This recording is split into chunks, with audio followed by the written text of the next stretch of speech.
আজকে সারাদিন কী কী খেলাম চলো তোমাদের সঙ্গে শেয়ার করছি। সকালবেলা উঠে পড়িয়ে এসে ম্যাগি খেয়েছিলাম, ম্যাগিটা কিন্তু বেশ ভালোই বানিয়েছিলাম। তারপর ভাই বোনেরা বায়না করলো দিদির চল চাটনি বানানো যাক। তো এখানে সব কিছু রেডি করে নিলাম, কাঁচা টমেটো, পাকা টমেটো, লেবু, কামরাঙা, আমাদের সব কিন্তু গাছ আছে, ঠিক আছে।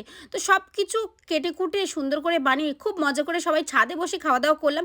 দুপুরবেলা মা এখানে বানিয়েছিল শিম মাছের তরকারি, মাটন। এখানে আমি শসা টমেটো কেটে নিয়েছিলাম, লঙ্কা ছিল, লঙ্কা ছাড়া না আমি ভাতটা খেতে পারি না। যাই হোক মা মাটনটা যা সুন্দর বানিয়েছিল না যে কী বলবো, খুব ভালো খেয়েছিলাম।